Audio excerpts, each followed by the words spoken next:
औज़ु बिल्लाहि मिनश शैतानिर रजीम। बिस्मिल्लाहिर रहमानिर रहीम। या रहमानो या रहीमो मिन कुल्ले आफतीन, या हाफिजो मिन कुल्ले आफतीन। हम अल्लाह करीम के बहुत शुक्रगुजार हैं कि जो हमें रोजाना एक खूबसूरत दिन अता करते हैं और उसमें हमारे बच्चे, हमारे माँ बाप, हमारे बहन भाई और वो तमाम नेमतें जो अल्लाह करीम हमें अता कर सकते हैं वो हमें अता करते हैं। और बाज़ औक़ात हम उन नेमतों को नहीं ले पाते और हम ये महसूस करते हैं कि मेरी किस्मत में ऐसा नहीं था और बाज़ औक़ात हम फ्रस्ट्रेशन में चले जाते हैं और ये सोच रहे होते हैं कि अच्छा ये मुझे नहीं मिला, मुझे ये नहीं मिला। कोई ऐसा वक्त आ जाए कि मुझे कुछ चीजें जो किस्मत में मेरी लिख दी गई हैं वो मुझे वक्त से पहले मिल जाएं और मैं अपने फ्यूचर को देख लूं। सबसे पहली बात तो ये याद रखना है कि ये जो फ्यूचर हमने बना रखा है, ये फ्यूचर अल्लाह करीम ने इंसान को ये 84 बिलियन सेल जो दे दिए ब्रेन के और 30 ट्रिलियन बॉडी के सेल दे दिए आपको, तो अब आपने इनको इस्तेमाल में लेके आना और अपनी किस्मत बनानी है। ये बहुत अहम बात मैं आपसे शेयर कर रहा हूं।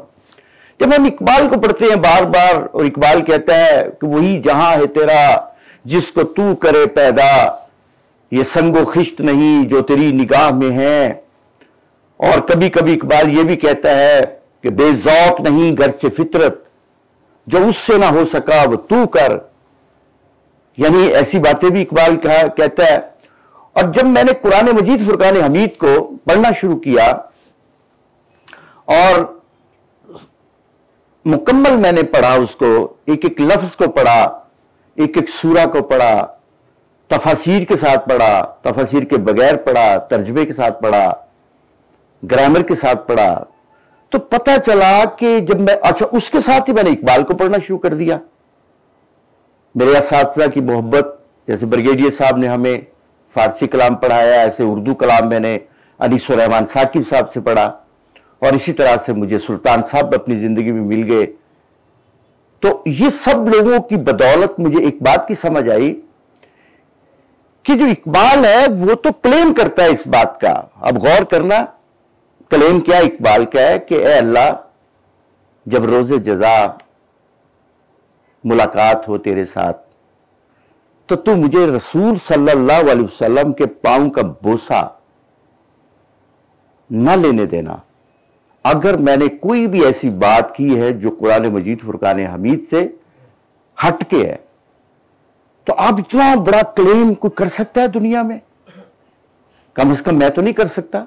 इससे मुराद यह है कि जब आप इकबाल को पढ़ते हैं तो इकबाल जो कुछ भी लिखता है, और मैंने जब इकबाल को पढ़ा तो यकीन कीजिएगा कि मेरे रोंगटे खड़े हो गए कि इतना बड़ा इंसान, इतनी बड़ी उसके पास आइडियोलॉजी, कुरान मजीद फुरकान हमीद में भीगा हुआ आदमी। कभी आप जाए ना थोड़ा सा किसी उसकी दुकान पे, मिठाई की दुकान पे, तो उसने एक गुलाब जामुन रखा होता है शीरे के अंदर। किसी बंदे को देखना हो ना कि उसके अंदर इस्लाम क्या है, दीन क्या है, और यकीन कीजिएगा उसके अमल से पता चलता है। तो मैं क्योंकि इकबाल का एक अदना सा स्टूडेंट हूं, यहां पे तो बड़ी बड़ी बातें होती हैं, इकबाल के बड़े बड़े फलसफे बयान किए जाते हैं। तो मैं एक बात आपसे सिर्फ शेयर करना चाहूंगा कि अगर फर्ज करें कि हमें हमारी किस्मत को पहले बता दिया जाए, आने वाले कल को जो दीवार हमारे सामने होती है उसको वाह कर दिया जाए, वो पर्दा जो बरजुक का पर्दा है उसको खोल दिया जाए, तो हमारे लिए क्या प्रॉब्लम हो सकती है। एक बहुत बड़ा अफसाना लिखा गया इंडिया में और उसके बाद उस अफसाने को फिल्माइजेशन की गई, वहां पे इंडिया के अंदर ड्रामा बनाया गया उसके ऊपर। कभी मिले तो आप उसको जरूर देखना, बड़ा कमाल का ड्रामा है वो। तो उसमें एक शख्स सुबह को उठता है और वो अजान के वक्त आके अपनी दुकान को सजाना चाहता है और वो मोची होता है। जब सुबह को आता है, देखता है तो मोची जो है वो वहां पे उसकी जो दरी सी होती है उसके नीचे एक शख्स सोया हुआ होता है, उसके बाल चिक्कट होते हैं और बहुत ज्यादा बेचारा कोई गरीब मफकूतल हाल होता है कोई बंदा ऐसा। तो उसको जैसे ही वो उठाता है तो कहता है मुझे थोड़ा सा और सो लेने दो, थोड़ा सा लेट आप कर लेना। अच्छा कहता है कि चलो मैं झाड़ू झूड़ू दे लेता हूं। वो शख्स जिसकी वो शॉप होती है, दुकान होती है, जो उसका फट्टा होता है, अड्डा होता है, तो अच्छा चलो ऐसे करते हैं कि मैं थोड़ा सा झाड़ू झूड़ू दे लेता हूं, इसके बाद मैं आपको उठा लूंगा। कहता ठीक है। अब घर से खाना आ जाता है उसका, कोई भी जो डबल रोटी वगैरह खाना कुछ होगा ऐसा, तो उसको उठाता है, उसका मुंह धुलाता है, उसके हाथ धुलाता है और उसके बाद उसको वो खाना दे देता है, उसको भी दे देता है, अपने खाना शेयर करता है। इस दौरान में वो कहता है खाना खाने के बाद, कहता है बताओ कि मैं तुम्हारी क्या खिदमत करूं। उसने कहा बाबा जी इतनी खिदमत ही है कि आप मेरे अड्डे से हट जाएं, मैं यहां पे दुकान लगाता हूं, मैं अपनी गुर्बत को पूरा करना चाहता हूं, मैं अपने बच्चों को पालना चाहता हूं। तो वो कहते हैं अच्छा कोई बात नहीं, अच्छा एक काम करा करूंगा मैं तेरे साथ, मैं तुझे एक दिन पहले का, यानी जो अगला दिन आना होता है, जो हमारा टोमारो होता है, उसका मैं आपको अखबार लाके दे दिया करूंगा। वो कहता उससे क्या फायदा होगा। कहता देखना तुम क्या होगा, तुम्हारी जिंदगी में फर्क आ जाएगा। तो कहता है कि मुझे ये सब कुछ चाहिए भी है बेसिकली। तो वो जाता है, जाकर के वो एक दिन पहले का जो आने वाला कल होता है उसको अखबार ला के दे देता है। जब वो अखबार को वो पढ़ता है तो उसमें लिखा होता है कि इस ट्रेडिंग करो, इसके अंदर ये जो दुनिया का जो स्टॉक एक्सचेंज है उसके अंदर आप अपनी इन्वेस्टमेंट करें, ये करें ये करें। तो वो अपने घर जाता है, अपनी बीवी से पूछता है कि तुम्हारे पास क्या है। वो कहती है ये मेरे पास दो चीजें हैं, थोड़े पैसे हैं। खैर करते करते करते करते करते वो, क्योंकि उसके पास एक दिन पहले का अखबार आ जाता है, तो करते हुए करोड़ों अरबों डॉलर उसके पास आ जाते हैं। और जब पैसा आदमी के पास आ जाता है तो फिर जाहिर एक कोठी बनाता है, दूसरी बनाता है, तीसरी चौथी, ताल्लुकात। और इसी तरह से जो इंडिया का जो मध्य प्रदेश है उसका वो वजीर आला लग जाता है, फिर उसके बाद वो इंडिया का वजीर आजम लग जाता है। अब वो वक्त गुजर रहा होता है, एक दिन अखबार आता रहता है उसका और वो पढ़ता रहता है और इस तरह करके चीजें लेता रहता है। अपने बच्चों को वो पेंटागन में, अमेरिका के मुख्तलिफ इलाके, ये जो हम भी चाह रहे हैं ऐसा ही, ये नहीं कि हम ऐसा नहीं चाह रहे, हम भी चाह रहे होते हैं, हमारे भी किसी जगह पे यही सब कुछ पड़ा हुआ होता है। हम भी कहते हैं कि अल्लाह जो कुन तूने हमें वहां ताकत देनी है ना जन्नत में, तो कुछ दिनों के लिए वो कुन की ताकत हमें यहां अता कर, ताकि मैं अपनी तकलीफों को, दर्दों को, परेशानियों को, एंग्जाइटी को, डिप्रेशन को, स्ट्रेस को मैनेज कर सकूं।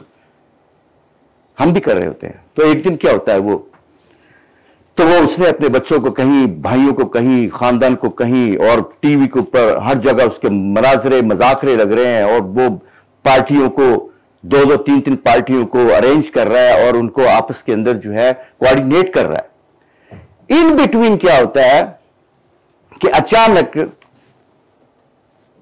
अखबार में आ जाता है कि धनुलाल साहब, वजीर आला, वजीर आजम साहब इंतकाल कर गए। अब वो एक दिन पहले का है, अखबार अगले दिन का है। अब वो परेशान हो गया, वो हो ये क्या हुआ, ये कैसा हो गया, ऐसा तो होना नहीं चाहिए था।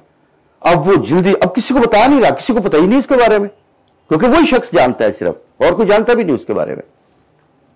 अब इस दौरान में वो जल्दी से उठता है, अपनी गाड़ी निकालता है और उस बंदे की तलाश पे चलता है, कहीं मिले मुझे, कहीं मिले। करते करते करते करते एक जगह पे जाता है जहां पे देखता है, और पीछे पीछे गाड़ियां, पीछे पीछे प्रेस, हर चीज।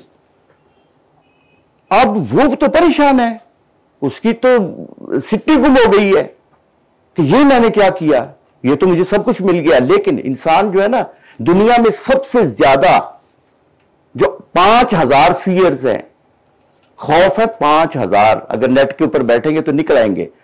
मौत सबसे बड़ा फियर है, और मौत के बाद अगर कोई फियर है, यह भी याद रख ले, स्टेज के ऊपर आके खड़े होकर बात करना। ये दुनिया का मौत के बाद दूसरा फियर है, खौफ जिसे कहते हैं हम।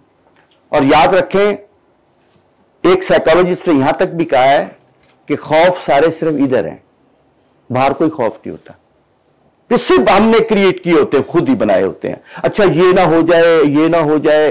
जैसे मैं कल भी कह रहा था कि जो स्ट्रेस होता है वो गुजरे हुए कल का होता है और आने वाले वक्त की एंजाइटी होती है।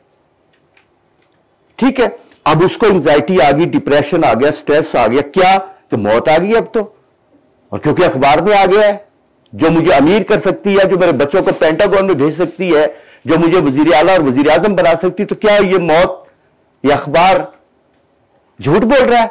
अब उसके पीछे पीछे पीछे पीछे पीछे पीछे ढूंढते ढूंढते उसको मिल गया और उसने कहा हाँ बताओ, कहीं नहर के किनारे पे, कहीं पटड़ी पे कहीं बैठा हुआ शख्स वही उसको कहने लगा कि मेरी बात सुनो,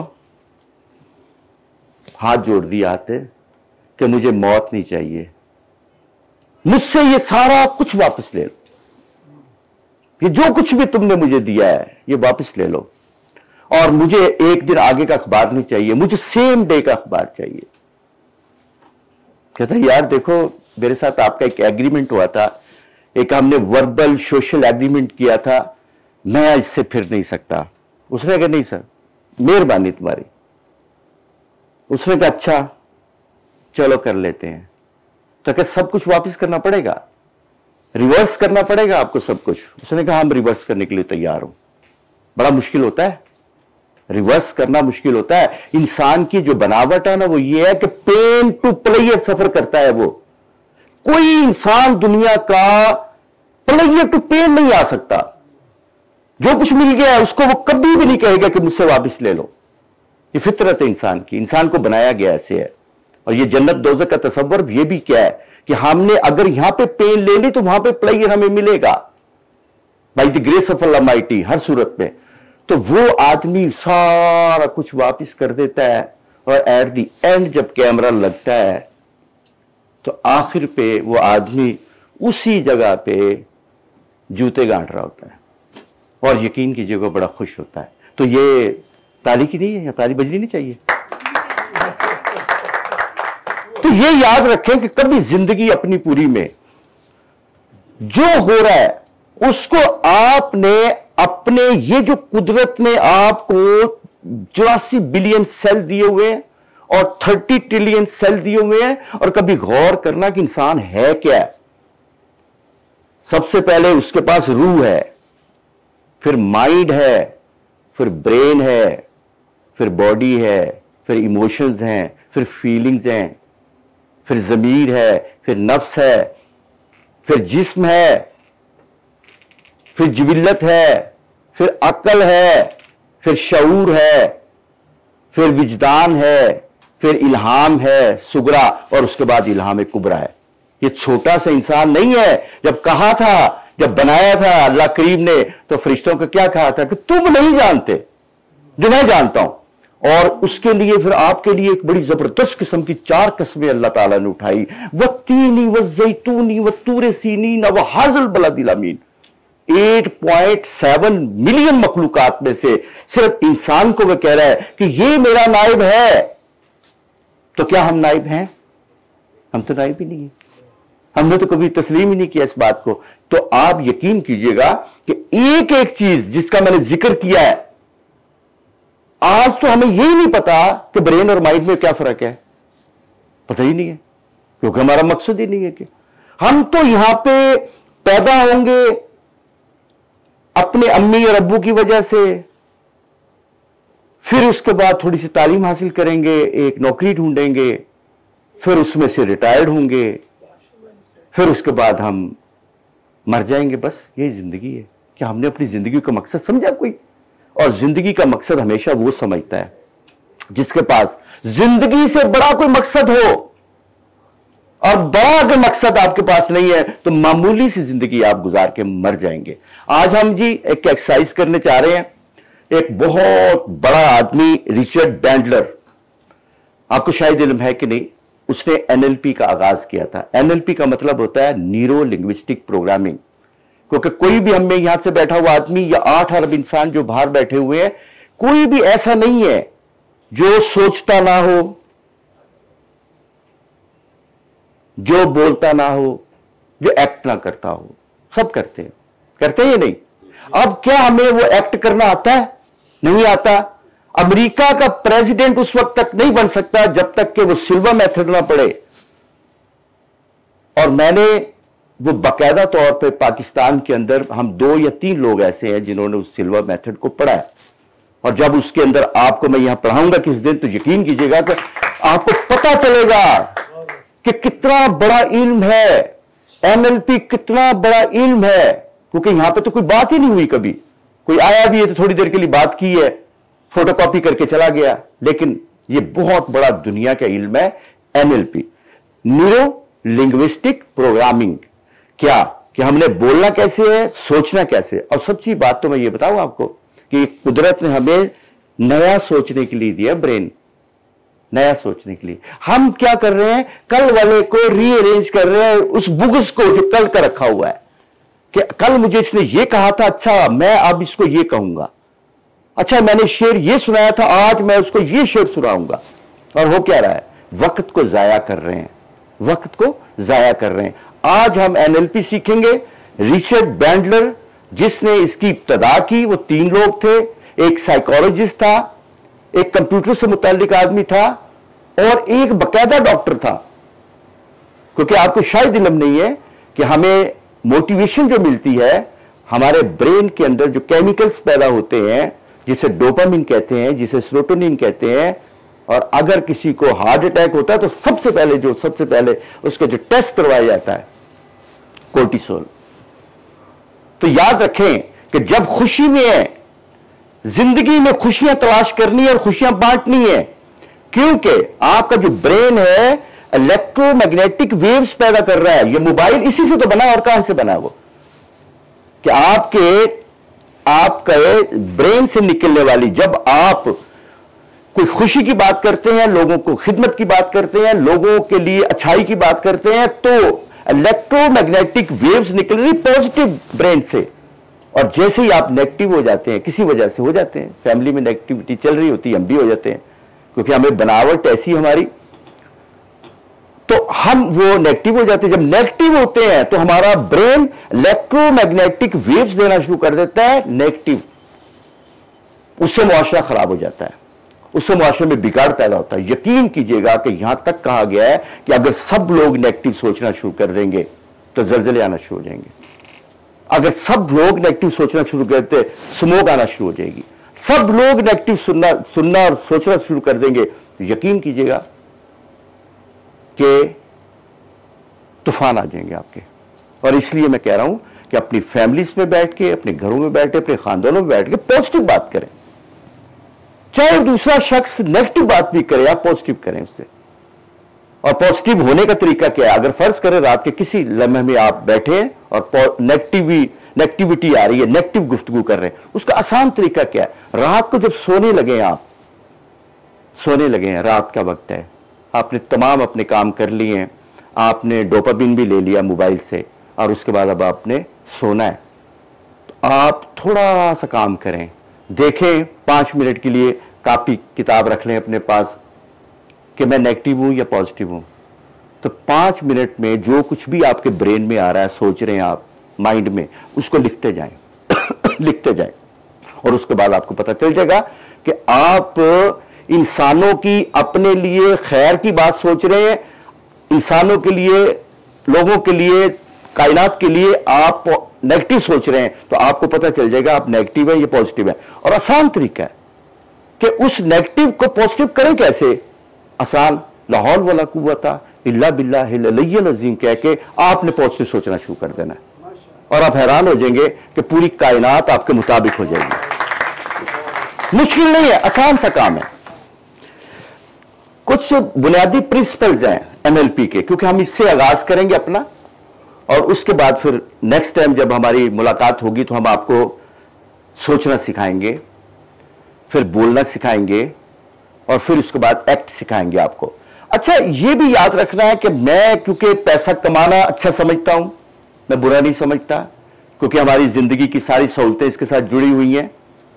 मैं उन लोगों में नहीं हूं कि मैं यहां के आपको पैसे का नहीं बताऊं, मैं पैसा कमाना भी सिखाऊंगा, लेकिन जब आपके पास ये सारी चीजें आ जाएंगी तो आप फैमिली की रिलेशनशिप एक नंबर हो जाएगी, आपकी अल्लाह से मुलाकातें होना शुरू हो जाएंगी, रसूल सल्लल्लाहु अलैहि वसल्लम से मुलाकातें शुरू हो जाएंगी, इंसानों से बेहतरीन आपके ताल्लुकात होंगे, आपके बच्चे आपको पसंद करेंगे, आपकी बीवी पसंद करेगी कि हाँ आज मेरा शौहर, नहीं तो जैसे हमारे हालात जैसे घरों में चल रहा होता है वैसे ही रहेगा। तो जो आपके रिश्तेदार है, खानदान है, सब के सब बेहतरीन जिंदगी गुजारेंगे। क्यों कि आपको ये तमाम चीजें आ गई हैं, इस तरह पैसा, बिजनेस, सब कुछ आपका बेहतरीन हो जाएगा। क्योंकि ये मैं पहले भी बता चुका हूं, मेरा ये डिस्क्लेमर है कि मैं कभी भी ऐसा नहीं करूंगा कि आपको पैसा सिखाना ना हो। क्योंकि हमारे बहुत से दोस्त हैं जो स्टेज पे आते हैं तो आपको सबसे पहले कहते हो नहीं जी इस्लाम में तो पैसा ऐसे नहीं, पैसा ऐसे नहीं, पैसा कमाना ही नहीं, फला नहीं ना। मैं ऐसा नहीं करता। मैं आपको सब कुछ वो जिससे आप जिंदगी की सहूलतें बेहतर कर सकते हैं। नमाज पढ़ने के लिए भी तो हमें जाए नमाज की जरूरत पड़ती है ना, हज करने के लिए भी तो पैसों की जरूरत पड़ती है ना, 12-14 लाख रुपए की। तो कहां से आएंगे? हम कमाएंगे, खाएंगे, इसी तरह से जी। तो उसने सबसे पहले हमें बेसिक प्रिंसिपल बताए कि बेसिक प्रिंसिपल क्या होते हैं। वो कहता है कि अगर फर्ज करें कि आप कंफ्यूजन में हैं, जिंदगी में आप किसी जगह पे भी कंफ्यूजन में हैं, तो वो कहता है कि कंफ्यूजन मेक्स द कंफ्यूजन। करना क्या है कि अगर आप कहीं पे कंफ्यूजन में हैं, हो जाती है इंसानी जिंदगी में, कोई ट्रॉमा आ गया है, किसी ने आपके मिजाज के खिलाफ बात कर दी है, कोई गुस्सा आ गया है, क्योंकि गुस्सा भी बुनियादी तौर पे एक इमोशन है। अगर गुस्सा ना आए तो हम शहीद भी नहीं हो सकते, हम जंग भी नहीं लड़ सकते। गुस्सा आना जरूरी है, ये याद रख लेना। ये हमारे अंदर कुदरत ने दे के भेजा हुआ है। और हमारी बॉडी में अगर गुस्सा ना आए, इसको रिबाउंड इफेक्ट भी कहते हैं। इंसान को अगर कार्पेटेड लाइफ मिलती रहे, जो भी उसको मिल रहा है, तो जिंदगी में कुछ कर नहीं पाएगा। मैं कल एक बात बता रहा था कहीं पे, जो हमारा कल सेशन था, वहां पे आसिफ साहब भी तशरीफ फरमा थे, तो मैं वहां पे एक बात की थी। मैंने कहा कि एक बच्चा, एक शख्स था, तो उसने एक बाज खरीदा, बाज 50,000 रुपए का, लेके घर आ गया। उसने कहा इसकी खूबी क्या है? जो बेचने वाले ने कहा, उसने कहा 24 घंटे उड़ता है ये। उसने कहा अच्छा। घर लेके आए तो नहीं उड़ रहा। वापस किया, उसने कहा ये तो उड़ता ही नहीं। उन्होंने कहा एनू बादाम खुआओ, फलां फलां फलां खुआओ, उन्हें खुलाते, नहीं उड़ रहा। तीसरे दिन वहां से गुजरा तो खुशी खुशी मुस्कुराता वो गुजरा उसके पास से। उन्हें क्या की होया? उन्हें की खुआई? कहता कुछ भी नहीं, मैं टहनी काट दी थी जिधर बैठा सी। बस हम अपने बच्चों को पैम्पर्ड कर रहे हैं। याद रखें, दुनिया में अभी नई तहकीक आई है और पता चला है कि जो लोग अपने बच्चों को पैम्पर्ड किया हुआ है और फीडिंग कर रहे हैं, बेबी फीडिंग कर रहे हैं, एक वक्त पे आके उनके बच्चे, या वो लोग जो अपनी कहीं से रेंटल इनकम आ रही होती है और तायुन किया होता है कि ये मुझे महीने के बाद पैसे मिल जाएंगे, उनकी जिंदगी के अंदर मोटिवेशन, इंस्पिरेशन खत्म हो जाती है। और जो आपकी बॉडी के ऑर्गन्स हैं और इनके अंदर जो ताकत कुदरत ने रखी है, ऑर्गेनिक पावर कहते हैं इसको, वो खत्म हो जाती है। यहां तक एक रिसर्च हुई, अब बताया गया है कि अगर किसी भी आदमी के हाथ बांध दिए जाएं, टेप कर दिए जाएं हाथ यानी बाजुओं को, तो उसकी आने वाली अगली जो नस्लें हैं वो बगैर बाजुओं के पैदा होंगी। यानी कितनी अहम चीज है। अब ये हिरने होते हैं ना, हिरन आपके डियर्स होते हैं, इसकी उम्र कितनी होती है? 32 साल। तो उन्होंने रिसर्च की और उन्होंने एक जगह पे फोग रखा और उसके अंदर उन्होंने कितने रखे? 100-200 हिरन रखे और उन सारे हिरनों के ऊपर जब एक्सरसाइज की उनके ऊपर, तो पता लगा 22 साल के बाद मर गए वो सारे। उन्होंने फिर कहा कि अब क्या करें? जो बायोलॉजिस्ट थे उन्होंने कहा कि आसान तरीका है कि इनमें एक शेर रख दिया जाए। जब शेर रखा गया तो सारे हिरन जो थे वो 32 साल अपनी पूरी जिंदगी करके मरे। क्यों? एक्टिवेशन, मोटिवेशन, आने वाला दिल।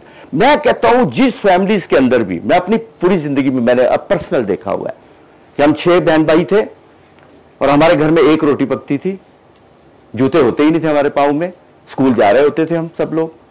तो क्या हम, जब हमारे बच्चों को वो सारी चीजें मिल गई सारी चीजें मिल गई, तो क्या उनके अंदर एक्टिवेशन और मोटिवेशन कम हो गई? हमने कम होने नहीं दी, क्योंकि हमने माइंड साइंसेस के प्रोग्राम उनको करवाए सारे बच्चों को कि नहीं भाई ये करना है आपने। अदरवाइज वो भी रेंटल इनकम की वजह से उनकी भी बॉडी के अंदर वो सारे के सारे जो ऑर्गन एनर्जी होती है हमारे अंदर, ऑर्गेनिक एनर्जी होती है ना, क्योंकि हमारे अंदर बहुत सारी एनर्जीज हैं। ये हम जो थॉट कर रहे होते हैं बसा का बैठ के, यहां पे बैठे इधर है, थॉट हमारी कहीं और है, तो ये भी याद रख लेना है। साइकोलॉजिस्ट कहते हैं कि जहां पे आपकी थॉट है वहीं पे एनर्जी होगी। बसा का नमाज पढ़ रहे हैं sir, thank you very much, सब लोग नमाज पढ़ रहे हैं, लेकिन नमाज में है कहां? पढ़ कुरान रहे हैं, कर क्या रहे हैं? तो कहीं और जहां पे हम हैं वहीं पे एनर्जी होगी आपकी, ये याद रख लेना, ठीक है जी। तो कंफ्यूजन जब भी आपको आए जिंदगी में, तो आपने आंखें बंद करके कुछ देर के लिए बैठ जाना है, बैठ जाना है। और क्यों बैठना है ये भी याद रखने। कंफ्यूजन का ताल्लुक बेसिकली आपके पांचों हवास के साथ है, और जब आप आंखें बंद कर लेते हैं मुराकबा की सूरत में, तो वो 65% जो डेटा मिल रहा होता है आंखों से, वो मिलना खत्म हो जाता है। तो ब्रेन अंदर के जो उसके पास जो ऑलरेडी डेटा पड़ा होता है उसको प्रोसेस करना शुरू कर देता है। और क्योंकि वहां पे आपके पास बेशुमार हल मौजूद होते हैं, आपने पहले जिंदगी गुजारी होती है, और आपके पास मौजूद होता है कि मैंने पिछली दफा जब कंफ्यूजन आई थी, जब पिछली दफा एंग्जाइटी आई थी, पिछली दफा डिप्रेशन आया था, पिछली दफा ट्रॉमा आया था, तो मैंने क्या किया था। अब डेटा तो पड़ा हुआ है ना आपके पास, तो आप उस डेटे को लेकर के अपनी जिंदगी को आगे बढ़ाते हैं और रुकने नहीं देते, कहीं पे रिकवरी में जाते हैं और अपनी जिंदगी का आगे आगाज कर देते हैं। ठीक है जी। कंफ्यूजन, मेक द कंफ्यूजन, ये याद रख लेना आपने, भूलना नहीं है। जब भी कंफ्यूजन में हो, आंखें बंद करके कहीं बैठ जाए कुछ देर के लिए और उसको सोचें। अच्छा जी, उसके बाद जो दूसरा उसका प्रिंसिपल है वो बड़ा कमाल का है, having a choice better than not having a choice. ये तो सबसे पहले याद रखना है अपने लाइफ के अंदर। साइकोलॉजिकल, साइकोसोमैटिकल, साइकोपैथोलॉजिकल मेरी गुफ्तगू है आपके साथ। मैं ये नहीं है कि मैं आऊं और आकर के यहां एक मोटिवेशन दे के और आपका डोपामिन सेरोटोनिन बढ़ा दूं और उसके बाद घर जाएं तो आप कहीं मैं तो लेके कुछ नहीं आया। मैं ऐसा नहीं करूंगा। मैं एक एक चीज आपको बताते जाऊंगा कि अगर आपकी जिंदगी में कभी ऐसा नहीं होगा कि सेकंड थॉट ना हो आपकी जिंदगी में, कुछ भी आप कर रहे हैं तो सेकंड थॉट नहीं होगी जिंदगी में। किसी ऐसा हुआ कि बस सेकंड थॉट ना हो? अगर फर्ज करें यहां पर कुछ हो जाता है, अगर आपके पास सीढ़ियां भी नहीं है और अगर आपके पास फर्ज करें कि वो लिफ्ट भी नहीं है, तो क्या आप नीचे नहीं जाएंगे? जाएंगे, कोई ना कोई तरीका जरूर है। इसको सेकंड थॉट कहते हैं। तो सेकंड थॉट अगर आपके पास मौजूद है या आपके पास एक चॉइस के अलावा ज्यादा चॉइसेस मौजूद है, दुनिया में भी याद रखना है, ये कोई नहीं होता कि जिसके पास पैसे ज्यादा है, अमीर है, वो पैसे काट रहे तो गरीब है। नहीं, जिसके पास ज्यादा चॉइसेस है वो अमीर है, जिसके पास ज्यादा चॉइसेस है वो अमीर है। ये याद रखना अपनी जिंदगी में बेशुमार दफा, क्योंकि मैंने तो पर्सनल देखा। मैं तो वो जिंदगी आपके सामने शेयर करता रहता हूं ताकि आपको मोटिवेशन मिले कि मैं वो स्कूल का बच्चा। मैं अपनी किताब लिखी है तो उसका सबसे पहले किताब को मैंने 2 हिस्सों में तकसीम किया है। एक मैंने उस हेडमास्टर के नाम मैंने लिखी है वो किताब, यानी उसका जो इंतसाब कहते हैं उसको, मैंने वो लिखा। तो मैंने कहा कि मैं उस टीचर के नाम, हेडमास्टर के नाम आधा हिस्सा, जो मुझे स्कूल में इसलिए नहीं क्लास में बैठने देता था कि मेरी वर्दी जो है वो एक टाट की बनी हुई होती थी, क्योंकि हम अफोर्ड ही नहीं करते थे। तो वो मुझे निकाल देता था क्लास से, और मैं बाहर जो होती थी ना अपना दीवार स्कूल की, उसके पास कान लगा के सारी सुनता रहता था। और जब रिजल्ट आते थे, रिजल्ट मेरे सबसे अच्छे होते थे। तो ये जो चीजें होती है ना, ये अमीर गरीब नहीं करती आपको, सिर्फ चॉइसेस। और चॉइसेस कहां होती है सबसे ज्यादा? इधर। फिजिकल में बड़ी कम होती हैं, सबसे ज्यादा इधर होती हैं। अगर मुझे ये बताएं कि नबी करीम सल्लल्लाहु अलैहि वसल्लम से कोई बड़ी जात हो सकती है कि उनके पांवों पे, उनके नालैन मुबारक पे हमारे माँ बाप कुर्बान, यकीन कीजिएगा क्या था उनके पास। और एक वक्त पे आके वो एक सरबराह मुकर्रर हुए, अल्लाह करीम ने उनके साथ कितनी बड़ी वो की। तो क्या था उनके पास? कुछ भी नहीं, लेकिन अल्लाह करीम ने सब कुछ दे दिया, अता कर दिया। उन्होंने खुद भी कोशिश की, लेकिन एक चीज याद रखना आपने, सब कुछ अल्लाह पर नहीं छोड़ना। 313 लाख पे खड़े करने आपने अपने, ये नहीं आपने कभी भूलना। 313 अपने ला के खड़े करने, फिर कहना अल्लाह ये देख ले, ये तेरे मेरे आगे बंदे, और अगर ये यहां पे फेल हो जाते हैं और नाकाम हो जाते हैं तो तेरा नाम लेने वाला कोई नहीं होगा। ये रसूल सल्लल्लाहु अलैहि वसल्लम ने कुरान मजीद फुरकान हमीद के मुताबिक मैं बात कर रहा हूं, हो सकता है थोड़ा बहुत।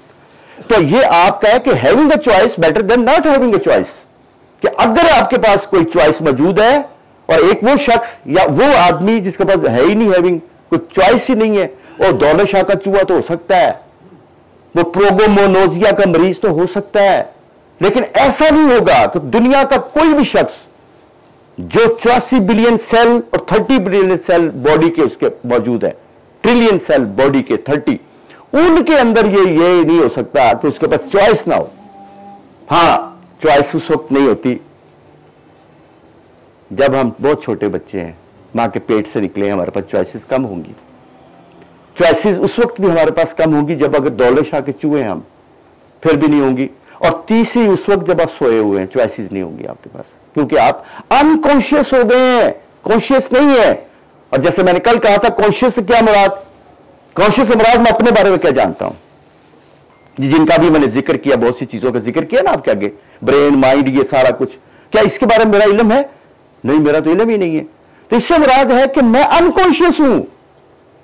जो दम गाफिल बाहू, अल्लाह करीम उनके दर्जात बुलंद फरमाए, जो दम गाफिल सो दम काफिर, सानू मुर्शद पढ़ाया हो कि जब आपके पास अपनी जात का इदराक नहीं है, अपने अल्लाह का इदराक नहीं है और इस कायनात का इदराक नहीं है, तो आप अनकॉन्शियस हैं। और वो क्या हो रहा है ख्वाब के जरिए, हम जो सो रहे होते थे, क्या होता है? यही तो हो रहा होता है। ठीक है जी।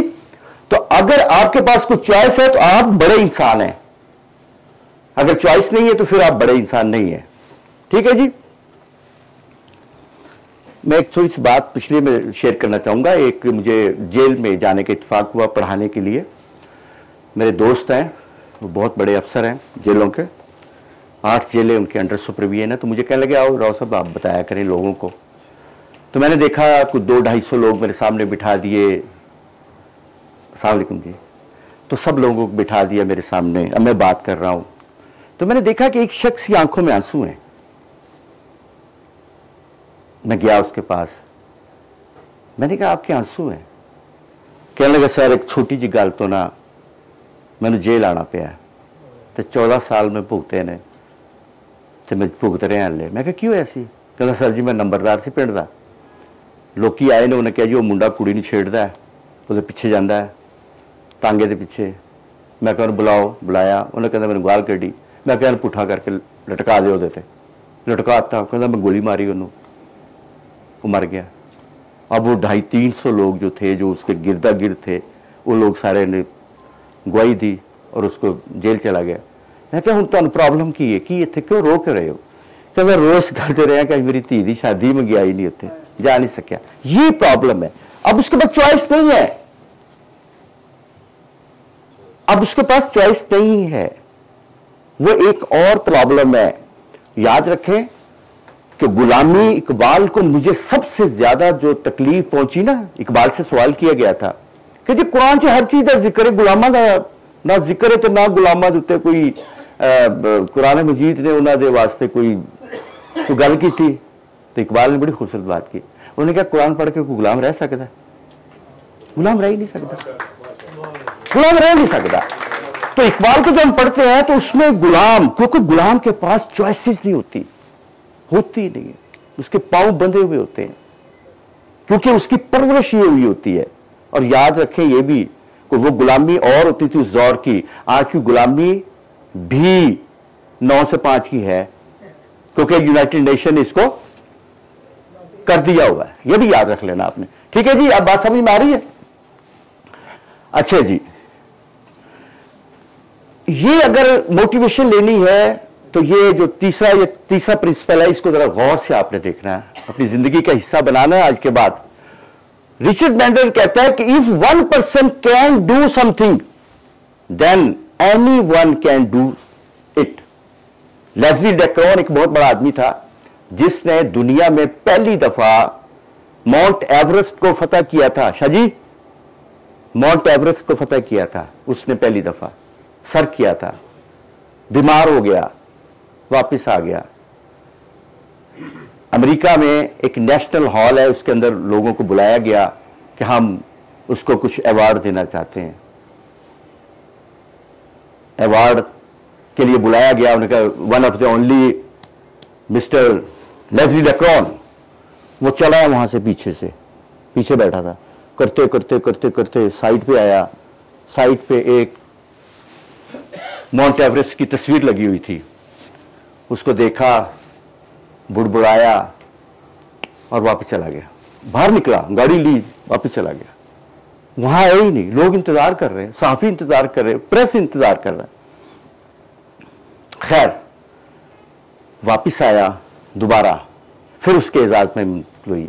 फिर सहाफी ने सवाल किया जब वो अवार्ड ले रहा था, उसने कहा ये बात बताएं कि आप वहां से चले थे, फिर उसके बाद आप एक राहदारी में एक बालकोनी से निकलते हुए आपने तस्वीर के सामने खड़े हुए कुछ बुड़बुड़ाए थे, क्या कहा था आपने?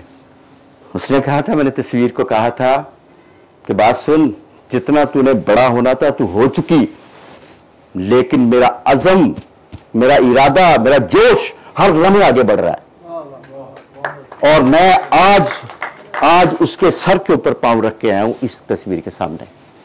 सवाल यह है कि अगर एक शख्स कर सकता है, यह पोटेंशियल आपके अंदर मौजूद होता है, हम उस पोटेंशियल को इस्तेमाल ही नहीं करते।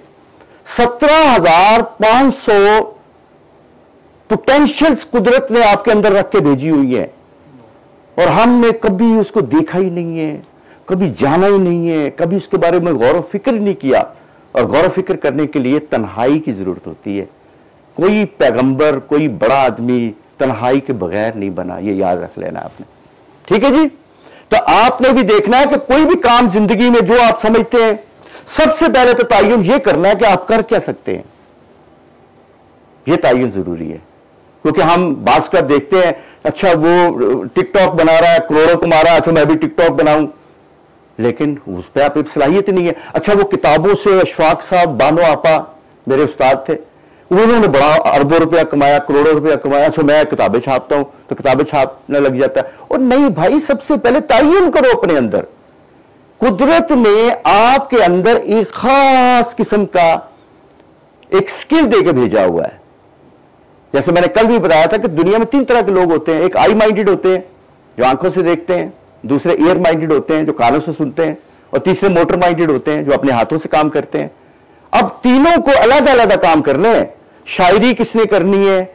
मोटर माइंडेड ने करनी है। अच्छा जो है वो एंकर पर्सन कौन बनेगा? जो आई माइंडेड होगा।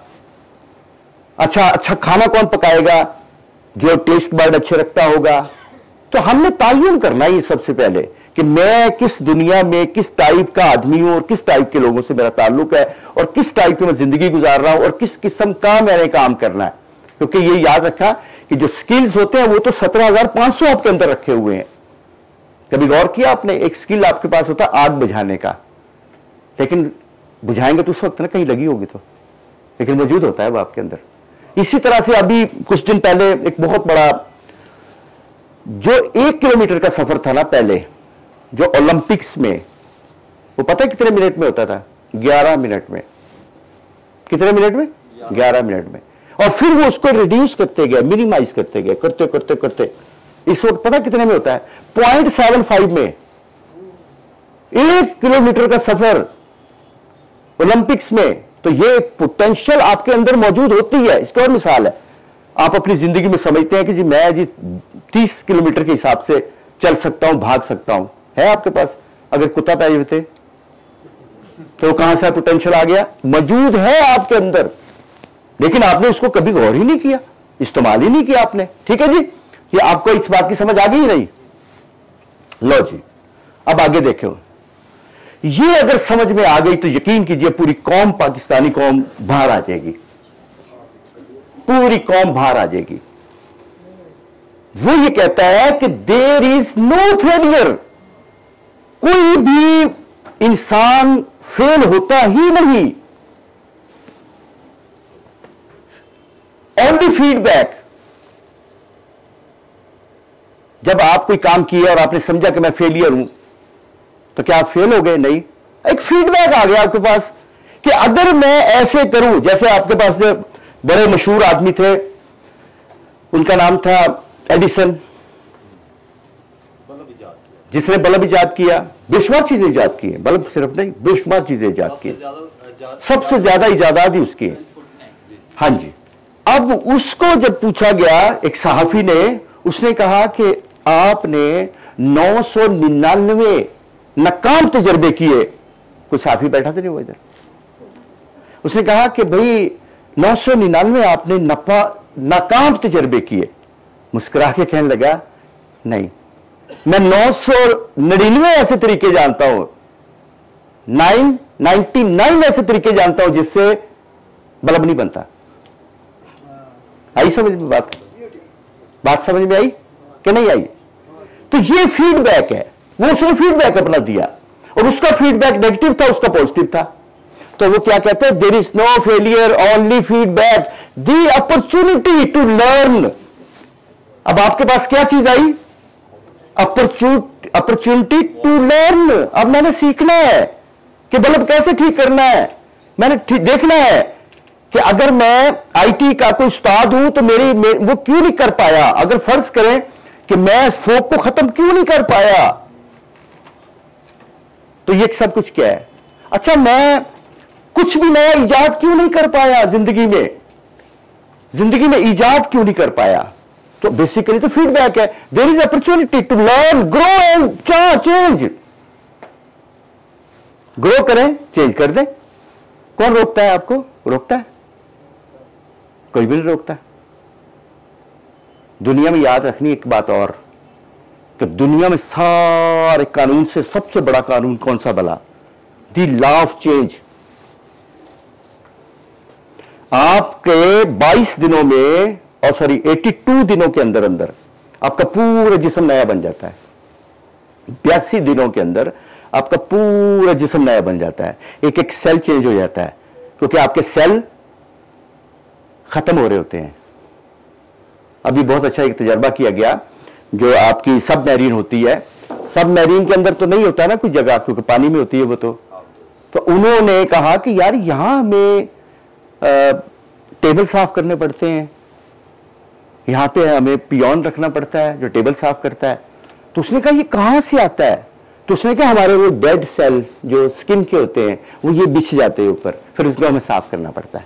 बात में समझ आ रही है कि आपके जो सेल होते हैं वो चेंज हो रहते हैं, चाहे वो ये सेल हो, चाहे आपकी बॉडी के सेल हो, ऑर्गेनिक सेल हो, कोई भी सेल हो। ठीक है जी, आई समझ में ये बात? कोई ऐसा है जिसकी समझ में नहीं आई? नहीं आई सर? अच्छा, ਇਹ ਵੀ ਮਸਲਾ ਹੈ ਨਾ, ਉਹ ਸਾਡਾ ਇੱਕ टीचर सन, अल्लाह उन्होंने खुश रखे हमेशा, जिंदा ने। साड़ी क्लास जी ना, बड़ी क्लास 5वीं 6वीं क्लास की मैं गल कर रहा हूं, उसमें वो क्या कहता था, सबसे जो नकम्मा बच्चा होता था ना, मठा, उसका नाम अदरीस होता था, उसको कहता था, अदरीस तेरी गल समझ से आ गई है? वो कहता था कि जो ये भी समझ से आ गई तो मेरा गल सारा दी आ गई समझ।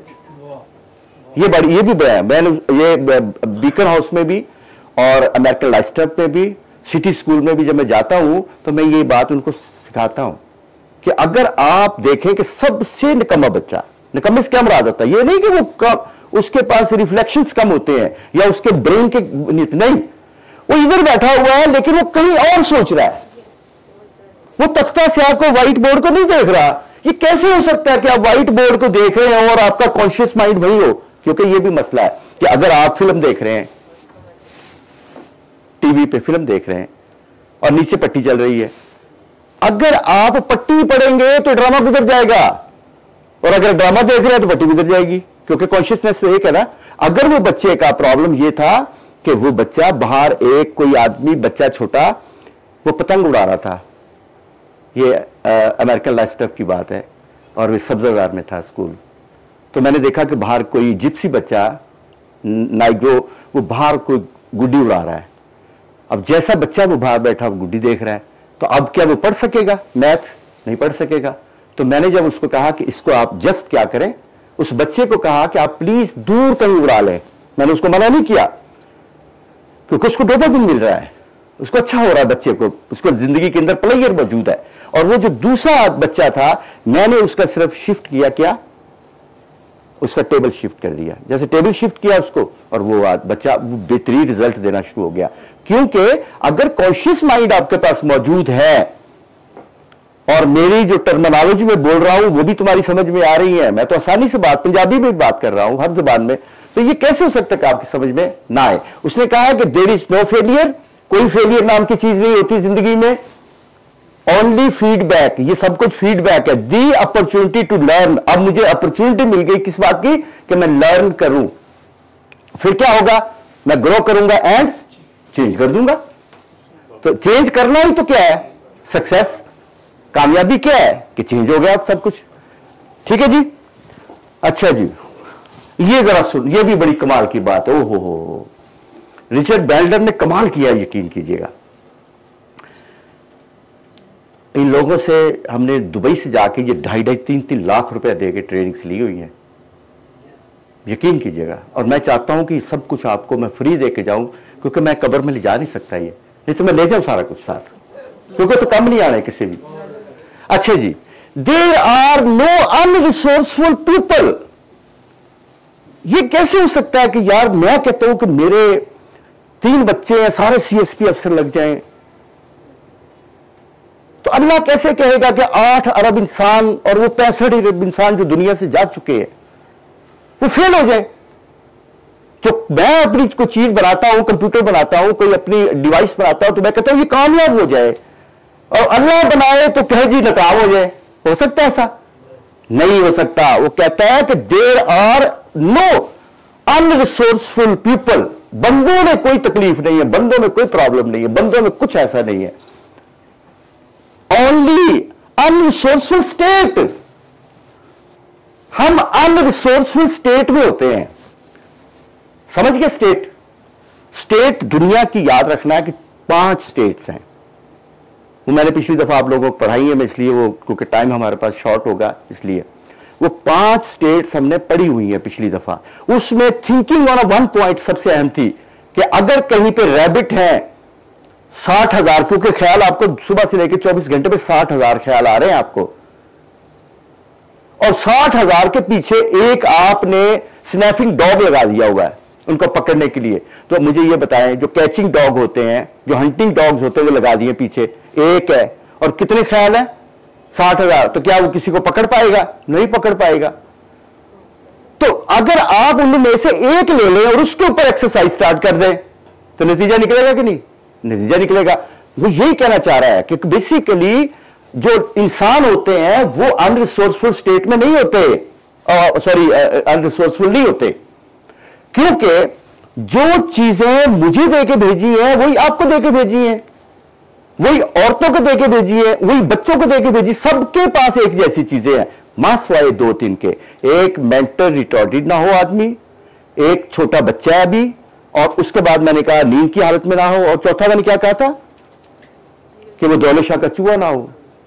अगर वो नहीं है तो इससे मुराद ये है कि वो तो इसमें फॉल करता है ना, उसकी सारी चीजें जिनका मैंने जिक्र किया वो सारी काम करती हैं, तो आप इधर हैं।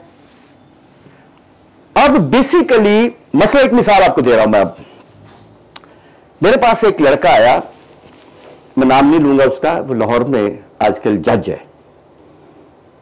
मेरे पास पियोन की आया, मैं एक वकील था उस वक्त टैक्सेशन का, तो किसी ने सिफारिश की कि जी इसको मैंने रख लिया। मुझे एक दिन कहने लगा, सर ये जो आप बातें करते हैं क्या मैं लिख लिया करूं?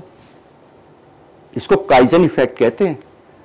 चंगे बंदे दी यारी जिवें दुकान अतारा, सौदा भावें मोल ना लईए तो बुले आन हजारा, तो बुरे बंदे दी यारी जिवें दुकान लोहारा, लीड़े भावें कुंज कुंज पईए तो चिड़गा पैन हजारा। ये काइजन इफेक्ट कहते हैं इसको, इस पर बहुत सारी रिसर्चेस हो चुकी हुई है।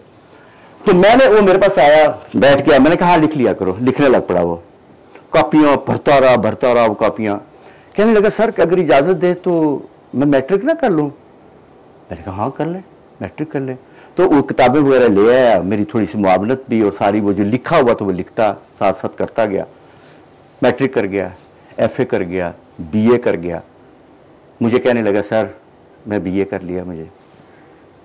मैंने कहा फिर अब इम्तहान दो, मुकाबले का इम्तहान दिया, वो जो PCS का था, उसमें वो इन्वायरमेंटल प्रोटेक्शन डिपार्टमेंट के अंदर डिप्टी डायरेक्टर लग गया।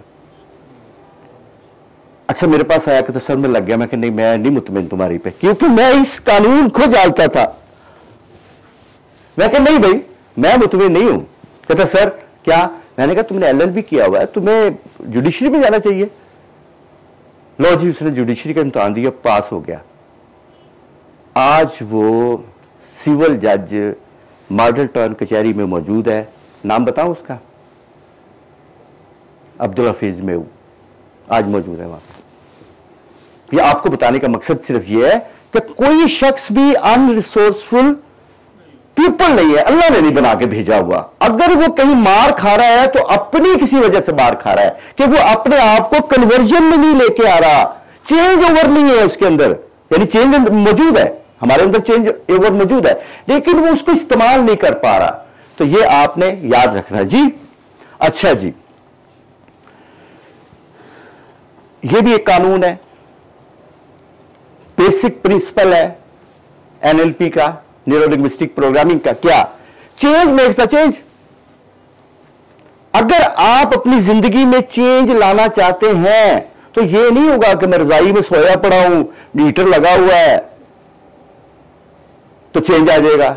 नहीं आएगा, नहीं आएगा। मेरी जिंदगी में तो नहीं आया। चेंजिंग लाएंगे तो चेंज होगा। यस, पहले सोचेंगे उसके बारे में। यह भी याद रखें कि पहले सोचेंगे, क्योंकि याद रखें कि हमारा जो ब्रेन है ना, इसको समझे जरा। पहले आपको ख्याल आता है, और ख्याल का ताल्लुक किसके साथ है? केमिकलाइजेशन के साथ। ब्रेन के अंदर जैसे केमिकल चेंज हुआ, ख्याल चेंज हो रहा है। अगर आपने मच्छी या कोई ऐसी चीज खा ली उल्टी सीधी, गोश्त ज्यादा खा रहे हैं, तो आपकी सारी जो सोचने का अंदाज होगा वो जानवर वाला होगा।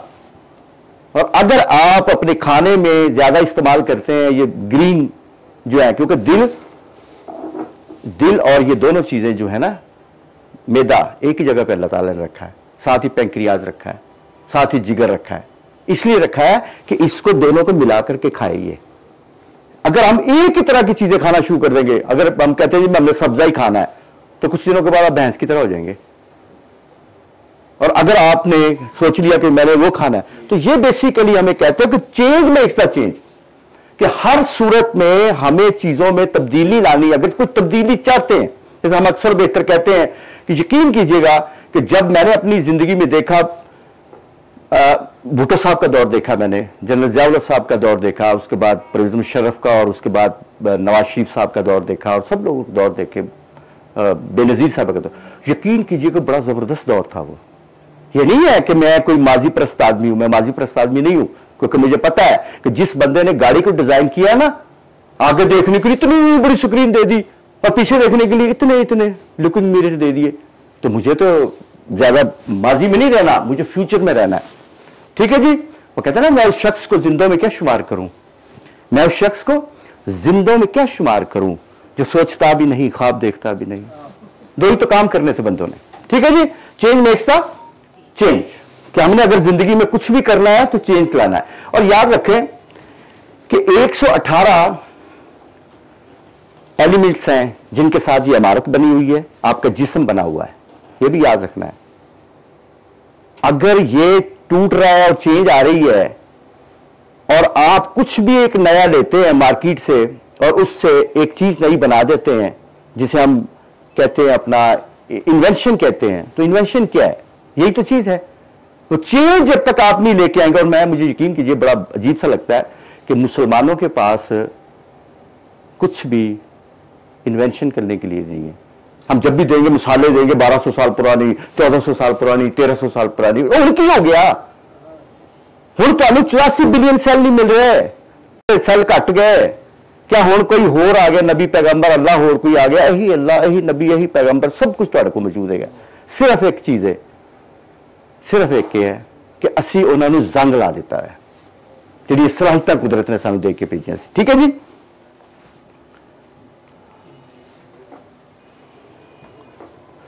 अब ये भी बहुत कमाल की बात लिखी है, ये जो 13 जो है ना हमारे, ये 13 है टोटल, इसमें से every behaviour is a positive intention. कोई आदमी कुछ भी कर रहा है, जब उससे आप पूछेंगे तो कहेगा मैं पॉजिटिवली काम कर रहा हूं, मैं कुछ भी काम कर रहा हूं। भीख मांगने वाले से पूछे, वो कहेगा मैं पॉजिटिवली काम कर रहा हूं। एक बंदा, एक लड़का लड़कियों की कपड़े पहन के चौक में खड़ा हुआ भीख मांग रहा है, उससे पूछे जाके, वो कहेगा जी मैं तो सही काम कर रहे हैं, बिल्कुल सही काम कर रहे हैं। क्यों कह रहा है? मेहनत से कमा रहा हूं। नहीं, वो एक और चीज है। वो ये कह रहा है कि मैं, जब उसकी आप स्टोरी सुनेंगे तो वो आपको बताएगा कि भाजन अगर मैं ये ना कमांगा तो मेरी मां जी पई हुई उथे, जेडी अस्पताल च पई है, दवाई कौन देगा? उसके पीछे कोई ना कोई ऐसा रीजन है, क्योंकि इस कायनात के ऊपर रीजनों की तो लड़ाई है कि मेरा रीजन ये कहता है, तुम्हारा रीजन ये कहता है, तुम्हारा मजहब ये कहता है, मेरा मजहब ये कहता है। हालांकि अल्लाह तो एक ही है सारा, सिर्फ रीजन हमने ढूंढे हुए हैं। Every behaviour is a positive intention. कोई आदमी कुछ भी कर रहा है, जब उसके पास बैठ के आप उससे बात शुरू करेंगे तो वो आपको जा करके पॉजिटिव इंटेंशन पे ले आएगा कि मैं जिस काम को भी कर रहा हूं मैं पॉजिटिव ही कर रहा हूं। यहां तक कि नशा करने वाले लोग, क्योंकि उनको डोपामिन मिल रहा होता है ना, जब नशा करते हैं तो डोपामिन मिल रहा होता है, फिर उससे वो सुकून की 24-25 घंटे गुजारते हैं। वो जो एंग्जाइटी, डिप्रेशन, जो स्ट्रेस मुआशरा उनको दे रहा है, तुम कर दे नहीं कुछ, तुम कर दे नहीं कुछ, अब उससे जान छुड़ाने के लिए वो क्या करते हैं, वो कोई ना कोई एडिक्ट हो जाते हैं किसी ना किसी चीज के। और अच्छा ये नहीं है सिर्फ कि उन्हीं चीजों के एडिक्ट होते हैं, और भी बेशुमार चीजें जिनकी एडिक्शन हो जाती है बंदों को, बेशुमार चीजें होती हैं, उस पर किसी दिन बात करेंगे। ठीक है जी। कुछ सवाल हो तो आपने लिख लेने, बाद में हमने करने हैं सवाल। लो जी। उसमें बाद में एक और बड़ी कमाल की बात कहता है, वो कहता है कि respect for other people model of the world. अगर आप अपने से किसी एक शख्स की इज्जत करना सीख जाएं, स्कूलों में सिखा दिया जाए, मां बाप सिखा दें किसी की, अपने से अलावा।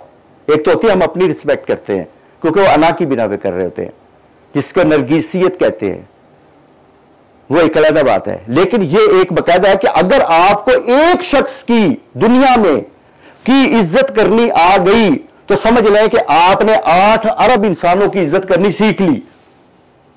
ये छोटी सी बात नहीं है, ये बहुत बड़ी बात है कि अगर आपने जिंदगी में एक शख्स की इज्जत करनी आपने सीख ली तो आपने 8 अरब इंसानों की इज्जत करनी सीख ली, क्योंकि सारे इंसान एक ही तरह के होते हैं, कोई फर्क नहीं होता।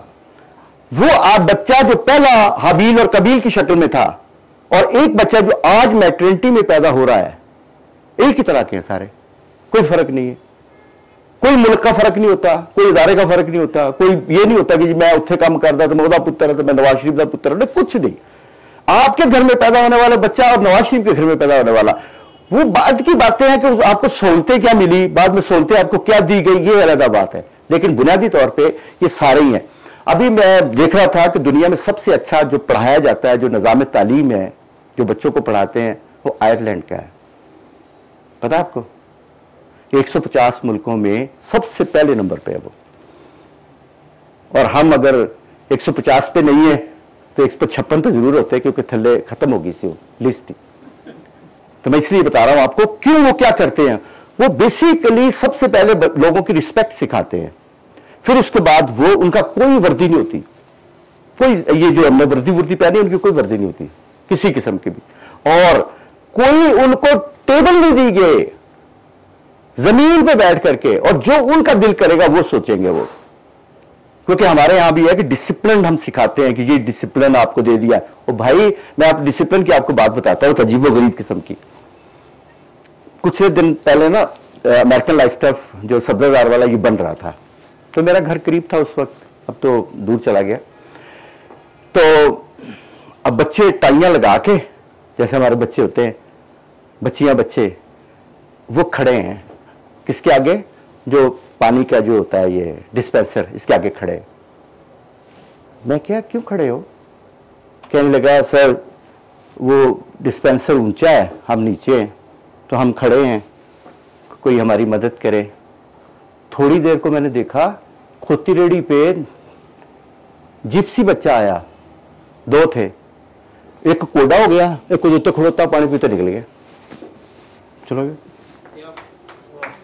हाँ, तो मैंने कहा इनसे सीखो, कहते नहीं सर हमें वो ये कर देंगे, हमें वो ये कर देंगे टीचर। लो जी, ये जो डिसिप्लिन लाइफ होती है ये ज्यादा, ये भी नुकसानदेह होती है बहुत ज्यादा। ठीक है जी,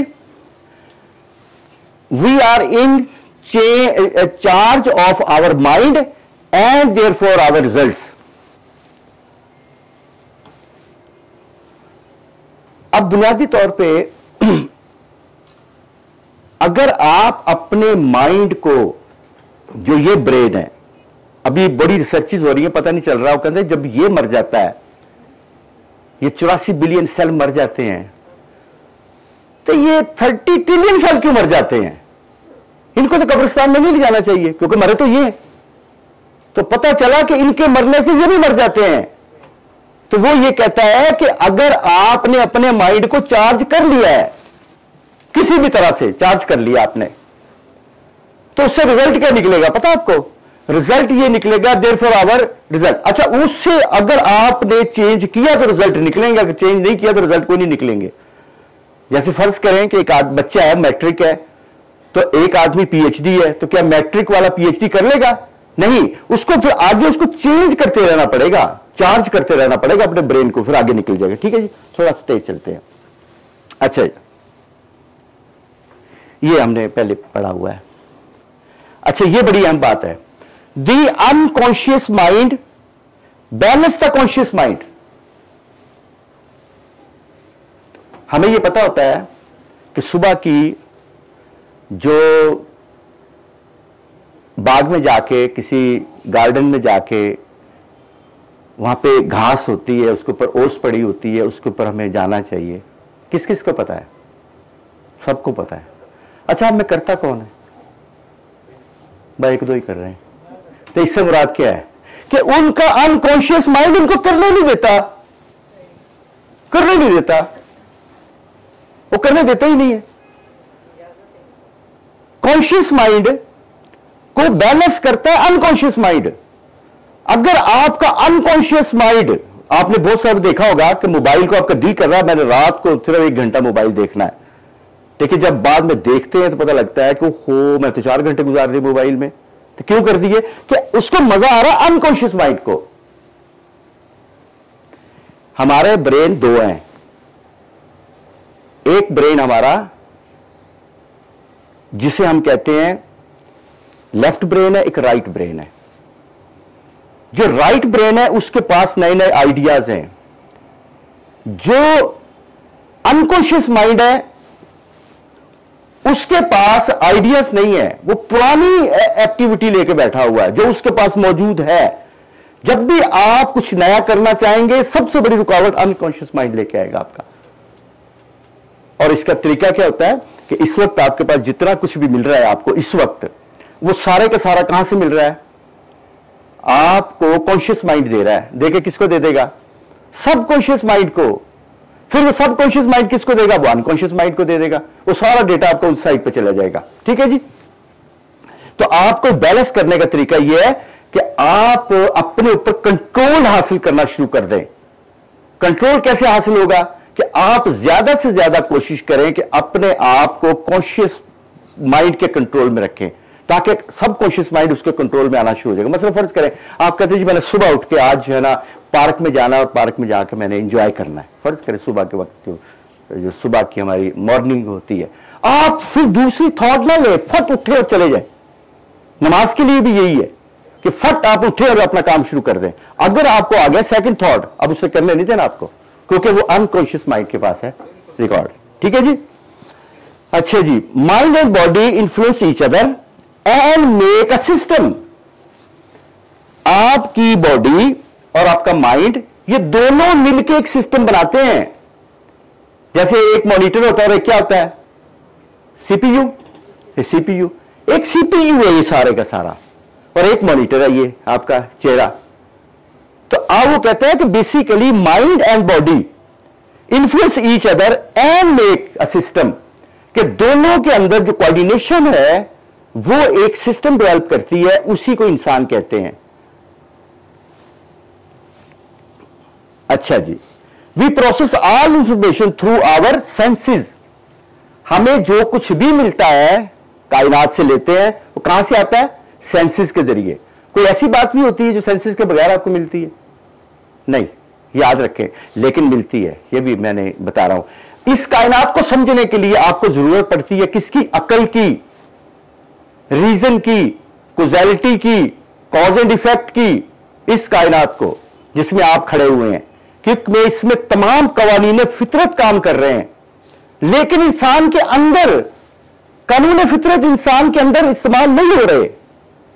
वहां पे एक चीज है जिसे इंट्यूशन कहते हैं, जिसे इदराक कहते हैं, जिसे विजदान कहते हैं। ये इंसान वहां से ऑपरेट हो रहा होता है, और ये वो कहते हैं कि सारी इंफॉर्मेशन हमें यहां से मिलती है, और प्रोसेस कौन करता है? हमारी छठी हिस्स। और छठी हिस्स कौन है भला?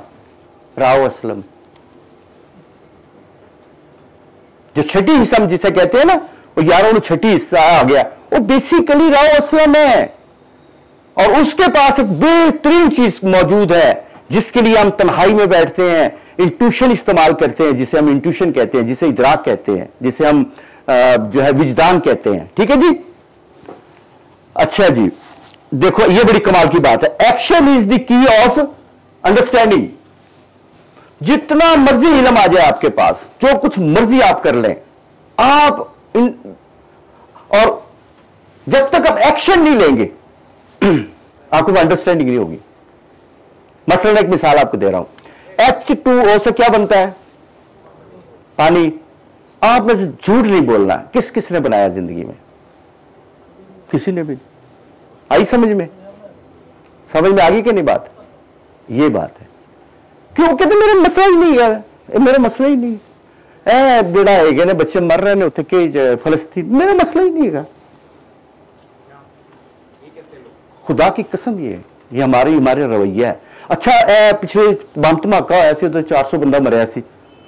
ਉਹ सर जी कुछ भी नहीं एड़ा होना है, हूं तो 260 मरे ने सारे, फिर ज्यादा मरने चाहिए। अच्छा क्यों? साढ़े तो लगे कोई नहीं।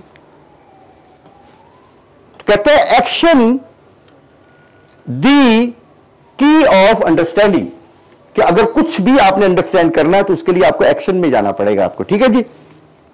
अच्छा जी, द मीनिंग ऑफ कम्युनिकेशन, ये आप अब वो मेरी बात स्टार्ट होने लगी है। The meaning of the communication, communication का मतलब क्या होता है? जो मैं आपसे गुफ्तगू कर रहा हूं, गुफ्तगू दो तरह से होती है। एक वर्बल गुफ्तगू होती है जो मेरी बॉडी लैंग्वेज है ये, और एक वो जो मैं बोल रहा हूं, जो मेरे फेस इंप्रेशंस हैं, मेरे हाथ की मूवमेंट है, मेरी टांगों की मूवमेंट है, to one place to other है, वो क्या सारा कुछ, ये सब कम्युनिकेशन है। वर्बल भी, वो मैंने पिछली दफा भी शेर सुनाया था कि उसकी आंखों में चमक, उसकी आंखों में चमक कुछ इस तरह से थी शकील, मुझसे वो खामोश बैठा गुफ्तगू करता रहा। ऐसा होता है कि नहीं? बानो आपा अशफाक साहब के साथ हम बैठ जाते थे कई कई घंटे, खुदा की कसम सारे दिन में एक बात भी नहीं होती थी, और लर्न करके आते थे हम। होता है ऐसा कि नहीं? असातिज़ा के पास बैठ के, अम्मी जी के पास बैठ के, और किसी ने बड़ी अच्छी बात की थी, कहता जी अल्लाह मैंने बड़ा चंगा लगता है। उन्होंने कहा मेरी माँ भी बड़ी चंगी लगती। मैं पूछा क्यों चंगे लगते ने? कहते दोनों सुनते ने। ठीक है जी। तो ये उसने कहा कि basically the meaning of the communication is the response you get, कि अगर मैं आपके सामने यहां बैठ के बात कर रहा हूं तो आप सिर्फ इसका 65% ले सकेंगे, जितनी मर्जी कोशिश के बावजूद भी। पूरी कॉन्शियसनेस यहां रख के, पूरी अपनी एजुकेशन यहां रख के, अपनी पूरी जितनी भी आपकी लाइफ गुजर गई है सब रख के, स्किल सारे इस्तेमाल कर ले, अपनी पीएचडी भी इस्तेमाल कर ले, आप मेरे 65% से ज्यादा गेन नहीं कर सकेंगे। और जो गेन कर सकेंगे यहां से वो कम्युनिकेशन है, बाकी शोर है। आई समझ में? इसीलिए हम कहते हैं कि जब हम लोगों को स्टेज के ऊपर आके बात करना सिखाते हैं तो सबसे पहले उनको ये कहते हैं कि आपने स्टेज पे खड़े कैसे होना है, आपने स्पेक्ट्रम व्यू कैसे लेना है, लोगों के नाम कैसे आपने लेने हैं, उनकी लिबास की, उनकी चीजों की तारीफ करनी है, चेहरे पे स्माइल रखनी है। क्यों? इसलिए कि कम्युनिकेशन कर रहे हैं आप, और पॉज भी लेना है। अगर कोई बात ऐसी हो गई है और उन्होंने क्लैप्स करना है तो उनको के लिए पॉज लेना थोड़ा सा, ताकि वो आपको अच्छी तरह से आपको अप्रिशिएट कर सकें। क्योंकि याद रखना ये बात भी, ये मैं अपने लिए नहीं कह रहा, ये एक बात भी याद रखना है कि अगर किसी भी फन, कोई भी आर्ट है और उसकी पजीराई खत्म हो जाए, वो आर्ट खत्म हो जाता है। जिसकी मिसाल 173 यूनिवर्सिटियों के अंदर सिर्फ 3 यूनिवर्सिटियां जहां पे फलसफा पढ़ाया जा रहा है, और 170 यूनिवर्सिटियां, 173 यूनिवर्सिटियां ऐसी हैं जहां पे MBA करवाया जा रहा है। क्यों? कि उसके साथ लोगों की वाबस्तगी खत्म होगी, कंसर्न खत्म हो गया। ठीक है जी। तो आज का पता लगा हमें कि मीनिंग ऑफ कम्युनिकेशन, अगर आपके साथ कोई बंदा, फर्ज करें मैं यहां आपके साथ बड़ी खूबसूरत किस्म की नात पेश करता हूं रसूल सल्लल्लाहु अलैहि वसल्लम की, और मैं वो जुबान इस्तेमाल करता हूं चाइनीज, तो आपकी कम्युनिकेशन हो पाएगी? नहीं। तो इससे मुराद यह है कि कम्युनिकेशन के लिए उस बंदे का उस म्यार पे, उस लैंग्वेज, क्योंकि दुनिया में 7,744 लैंग्वेजेस हैं, इंसानों ने ईजाद की हैं, इंसानों ने ईजाद की हैं, ये याद रख लेना। ठीक है जी। तो आप जिस जुबान में भी आप बात करेंगे, वो जुबान एक मिनट में, आपको पठान से किसी से बात करें पश्तो में फट आपकी बात का जवाब देगा। मैं उस गया अपना एक मुल्क में था, बाकू में, तो वहां पे मैंने देखा कि एक जगह पे लिखा हुआ था चौधरी मोबाइल। मैं भाग के गया वहां पे, मैं कि यार तो कोई चौधरी, कोई जट, कोई राई, कोई बंदा होएगा। जाके देखा तो वाकई बैठा है ऐसे, उसमें गल करके मुझे बड़ी खुशी हुई। मैं कहा जी मैं 3-4 दिन तो धक्के खान रहा, मेरी गाली को नहीं सुन रहा पे, ये सुन रहा है मेरी बात। आई समझ में? तो जो कम्युनिकेशन क्या है, जो आपने गेट की, जो आप लेके चले जाएंगे वो कम्युनिकेशन हो गया, जो नहीं लेके जाएंगे वो शोर है। अच्छा जी। वो कहता है कि nothing in beyond our capacity, कुछ भी ऐसा नहीं है जो हमारी कैपेसिटी में नहीं है, कुछ भी ऐसा नहीं है जो हमारी कैपेसिटी में नहीं है। सिर्फ यह है कि we can create them. Iqbal का बड़ा खूबसूरत शेर है, एक फारसी में है लेकिन वो उर्दू में मैं आपको थोड़ा सा ट्रांसलेट करके बताता हूं। कहते हैं कि इकबाल की एक दफा अल्लाह से मुलाकात हुई और अल्लाह ने पूछा कि इकबाल तुझे मेरी दुनिया पसंद आ गई? कहने लगे नहीं। तो कहता फिर तोड़ तो अपने हिसाब ना बना ला, तोड़ के अपने हिसाब ना बना ला। आई समझ में बात? के नहीं तो अब खुद बना लो। अल्लाह ने कदों रोकया तुहानू? कि गल तो रोके? सारिया इजादात किहड़ियां होईयां ने? अल्लाह के कवानीन, अल्लाह ने जिहड़े कवानीन बनाए ने उन्होंने एक्सप्लोर करना ना। तुसीं अपने कोल कुछ नहीं कर सकते। लॉ ऑफ ग्रेविटी तुहाडी है? तुहाडी नहीं है, अल्लाह दी है। तुसीं की करना? तुसीं चेंज करना, बस अपने हिसाब नाल बना लेना। तो ये कह रहा है कि nothing is in beyond of your capacity, we can create them, हम वो बना लें। और किसी दिन अरसा दराज तक जो हमारे एलिमेंट्स है ना, उनकी तादाद पता कितनी रही है? 113 फंस गए थे, आज 118 हो चुकी हुई है। ये जो कैल्शियम है, पोटाशियम है, ये जो सारी चीजें, एल्युमिनियम है, जो कुछ भी आपके पास है, ये 118 है इस वक्त। हो सकता है 20 हो गए हो, नए से नए आ रहे हैं। 1990 में 109 थे, 109 पे अड़े रहे कसरत, लेकिन अब नए आ गए ना, नए से नए आ रहे हैं, दरियाफ्त हो रहे हैं। उससे नई से नई चीजें बनती है ना, जैसे आपकी जो बैटरी बनी है मोबाइल की, अगर ये ना होती लिथियम तो कैसे बनती? ठीक है ना। लो जी, मॉडलिंग लीड्स टू एक्सीलेंस। आपने कुछ भी करना है जिंदगी में, आप कहते हैं जी मैंने ट्रेनर बनना है, मैंने यहां के बात करनी है, तो आप दुनिया के सबसे बेहतरीन ट्रेनर्स को पहले देखें कि कौन कौन से हैं। Zig Ziglar, Brian Tracy, Edward de Bono, ये बड़े ट्रेनर हैं जिनसे मैंने खुद ली हुई है। हौजा सिल्वा, जिनसे ट्रेनिंग्स मैंने ली हुई है, मैं उनके नाम ले रहा हूं आपको। अच्छा, अगर वो कैसे बात करते हैं, वो आपके मॉडल है।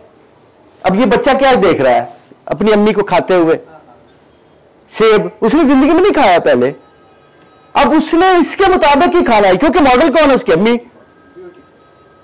तो जो अगर आप जिंदगी में चाहते हैं इसरार में साहब बनना, डॉक्टर इसरार अहमद साहब, अल्लाह उनके दर्जात बुलंद करे, ताहिर कादरी साहब, अल्लाह उनके भी बहुत आला दर्जे की जिंदगी और अता करे।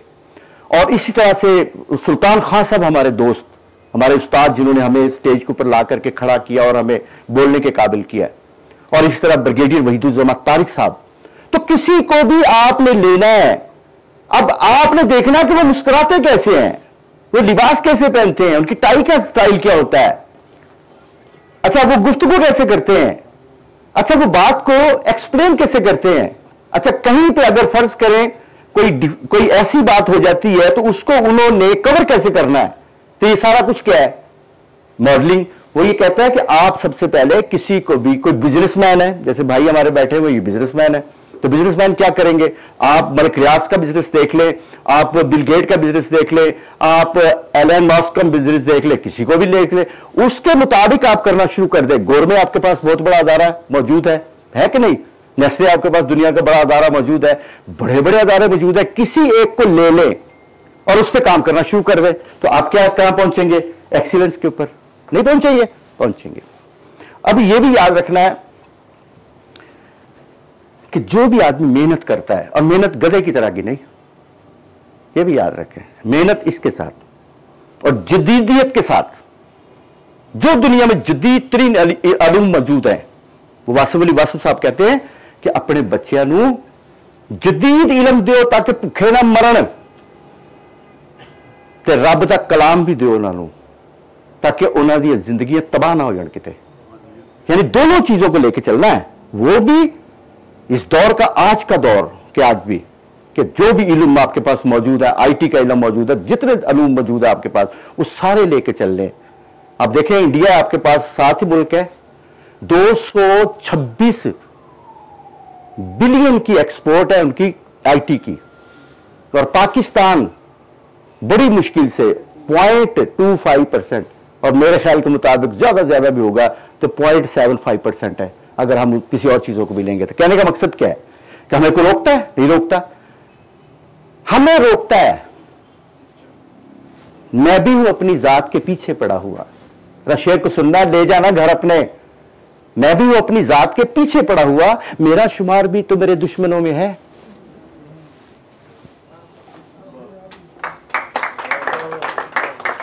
ताली बड़ी कम बजा रहे हैं आप, और आपको शायद इल्म नहीं है कि जब आप दोनों हाथों को आपस में टच करते हैं तो 109 प्रेशर पॉइंट्स इधर हैं और 109 प्रेशर पॉइंट इधर हैं। ये अपनी पूरी बॉडी को रिप्रेजेंट करते हैं। ये याद रख लेना है, ये मेरे लिए नहीं बजा रहे, ये अपने लिए बजा रहे हैं। और ये भी याद रख लेना है कि जब आप गुस्से में होते हैं तो हमारा पूरी बॉडी नेगेटिव हो जाती है, और जब आप मुस्कुराते हैं तो आपके पूरे ऑर्गन्स आपके जो है फ्रेश हो जाते हैं जिंदगी के लिए। ये मेरे लिए नहीं कर रहे, अपने लिए कर रहे, ठीक है जी। और ये बात जो मैंने कही है, मैं भी हूं अपनी जात के पीछे पड़ा हुआ, मेरा शुमार भी तो मेरे दुश्मनों में है, ठीक है जी। ये लेके जाना अपने घर। अच्छा जी, चलो जी, अब ये तो हो गया हमारा खत्म।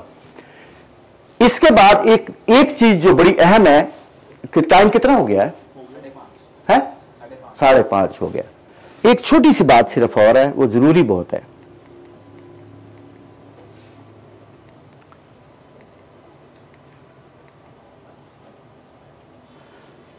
अच्छा देखें, इकबाल को मैं थोड़ा सा ना करना चाह रहा था अंदर शामिल ना, क्योंकि बुनियादी तौर पर तो जो कुछ भी हमने पढ़ा वो इकबाल ही था, कोई इकबाल से अलग बात नहीं थी। लेकिन जाहिर है कि इकबाल तो बहुत बड़े एक स्कॉलर हैं, एक बहुत बड़े इंसान हैं। जरूरत है तो अफकार की दुनिया से गुजर जा। ये माहिर नफ्सियात जो होते हैं, जैसे मैं भी हूं, जो साइकोलॉजिस्ट होते हैं, साइकेट्रिस्ट होते हैं, साइकोपैथोलॉजिस्ट होते हैं, बाबे होते हैं, अफलातून, अरस्तु, वाइट हेड, निश्चे, सातर और बेशुमार लोग पाकिस्तान, हमारे बरसगीर के भी बेशुमार हैं, जिनमें पाकिस्तान एक बहुत बड़े पाकिस्तान जो बरसगीर के आदमी थे। चलो हम उनकी बात में बात करेंगे। अब उनसे एक बात कमाल की कहता है, वो कहता है कि अफकार की जरूरत है तो अफकार की दुनिया से गुजर जा। अब ये अफकार की दुनिया कौन सी है? ये कॉज एंड इफेक्ट की दुनिया, ये अक्ल की दुनिया। क्या ये अक्ल से सब कुछ हम कर सकेंगे? नहीं कर सकेंगे। कहते हैं यहां से थोड़ा सा आगे जाना है, तो आगे क्या चीज आपको मिलेगी? ये बड़ी अहम है, और ये आपको इकबाल से मिल सकती है और ये कुरान से मिल सकती है। क्या है? बहरे खुदी में अभी पोशीदा जजीरे। इसके लिए हमें एक बहुत बड़े दुनिया के आदमी थे, फ्राइड, सिगमंड फ्राइड। वो क्या कहता है? कहता है कि पहले खुद, फिर खुदी, फिर खुदा। खुदी खुदा। यस, ये आपने याद रखना जिंदगी में, ये बात भूलनी नहीं कभी। खुद, पहले आप अपने पे काम करें, फिर खुद ही पे काम करें। खुद ही पे काम क्या है? यही आदम है सुल्तान बहरोबर का। जब शैतान की मुलाकात होती है रब रहीम के साथ, तो हमारे बारे में क्या कहता है? वो कहता है यही आदम है सुल्तान बहरोबर का। कहूं क्या माजरा इस बेबसर का, ना खुद भी, ना खुदा भी, ना जहां भी, यही शाहकार है तेरे हुनर का। अगर आप तीन चीजों के ऊपर अपनी समझ जाते हैं, पहला क्या?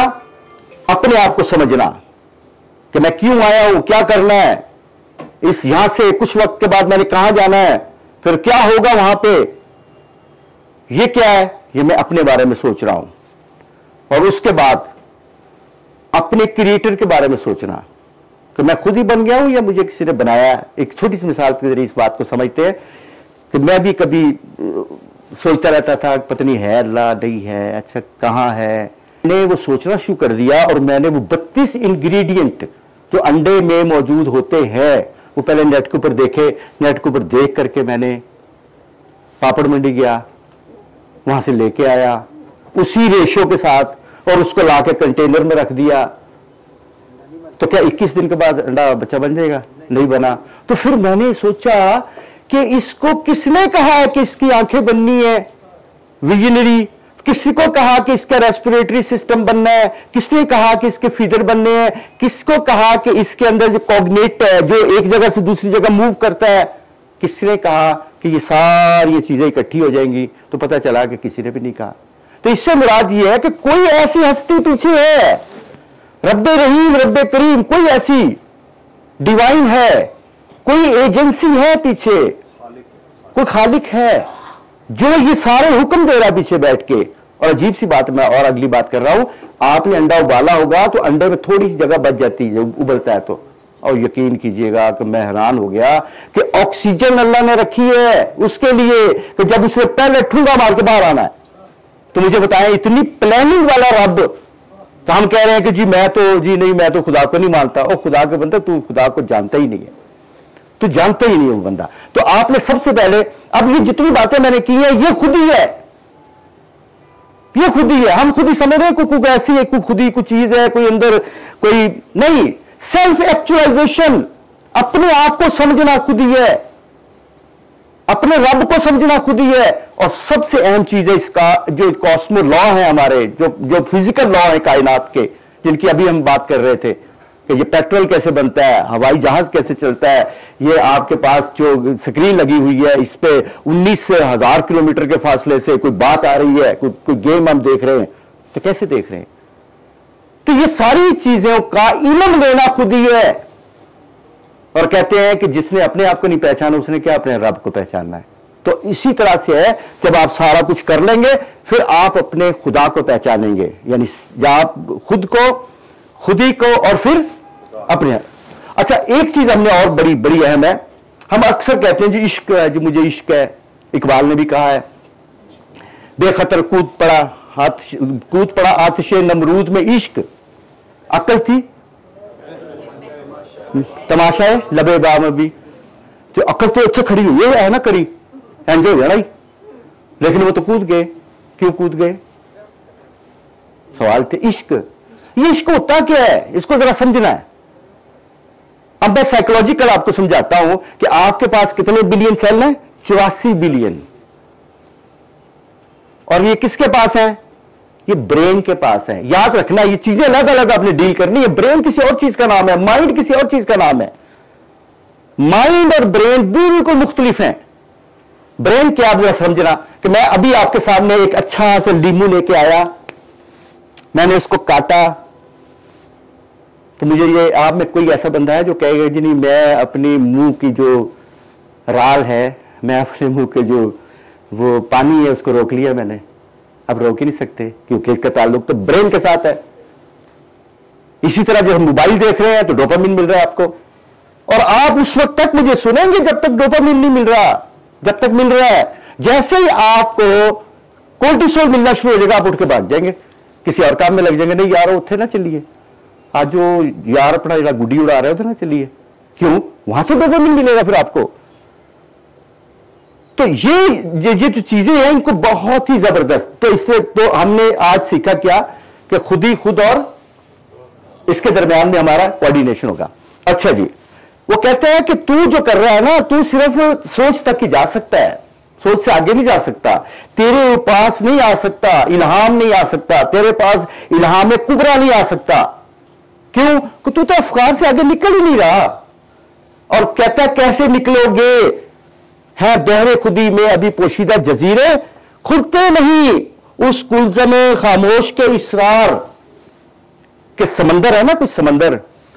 ये हजरत मूसा अलैहिस्सलाम का वाकया है पूरा, यहां पे समझ गए। उनके हाथ में क्या थी?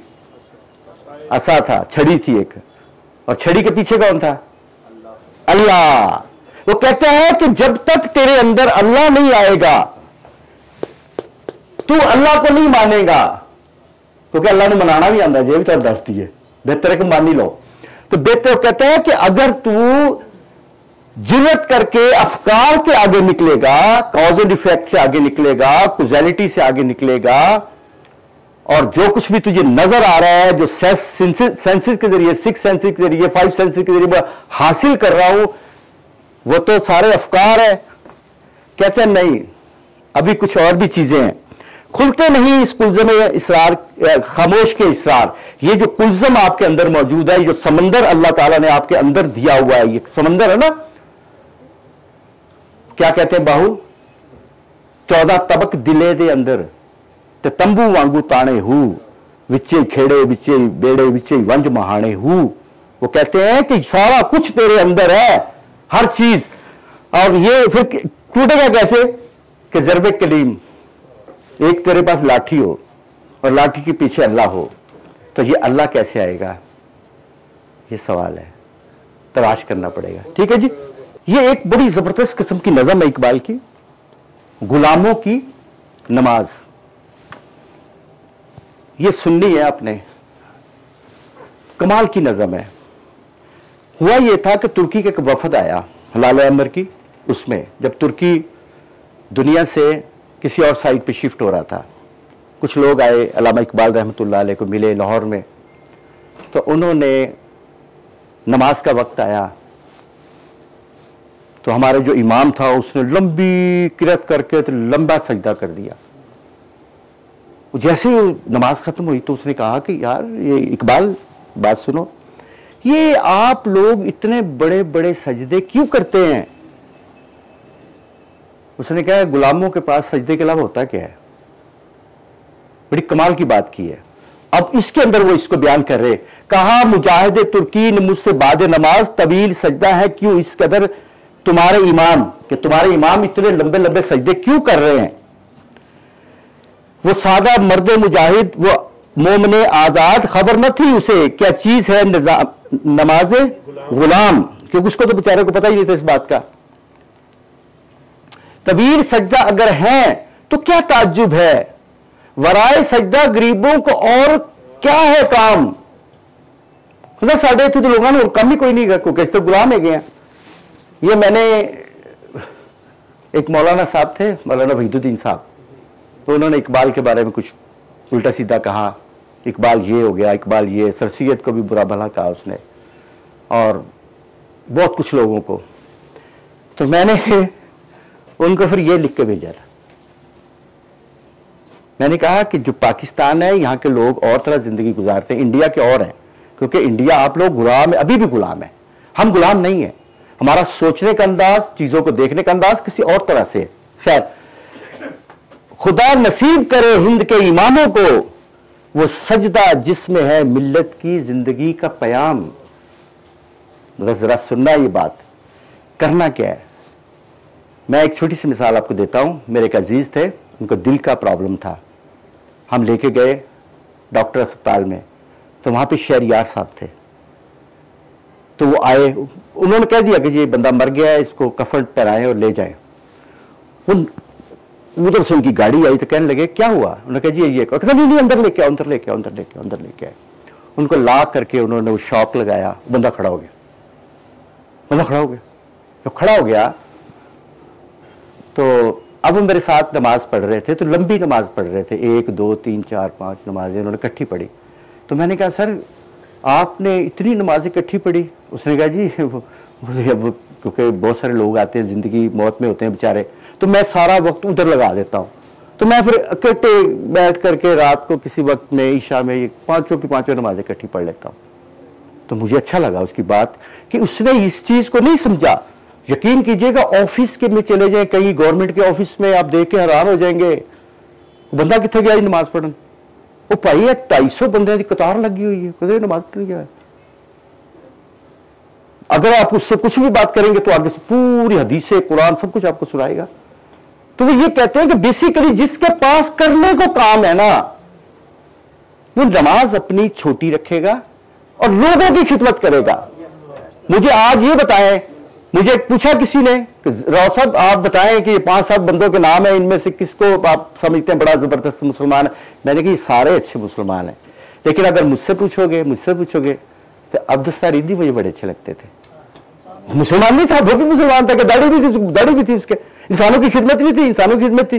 और यार गिनीज ऑफ बुक रिकॉर्ड में पढ़ो जरा कि जो बच्चे हम जिनके माँ बाप नहीं होते बच्चों के किसी वजह से, मैं ना वजह नहीं बताना चाहता, तो उनके कहा कि उनके शनाख्ती कार्ड नहीं बन सकते, तो उसने कहा उन सब बच्चों के ऊपर मेरा नाम लिख दो, अब्दुस्तार रिदी। और खुदा की कसम मैं उसकी बंदे की बात सुनाऊं कि मैं ऐवान इकबाल के अंदर एक दफा दरस्तान इकबाल में मेरा लेक्चर हो रहा है, वहां पे तबीर तरीन मैंने लेक्चर दिए 2.5 साल तक। उस बच्चे आज बहुत बड़ी बड़ी जगह पे अपनी जिंदगी परफॉर्म कर रहे हैं, ये सारा कुछ मैंने पढ़ाया था, पूरा एक इल्म है।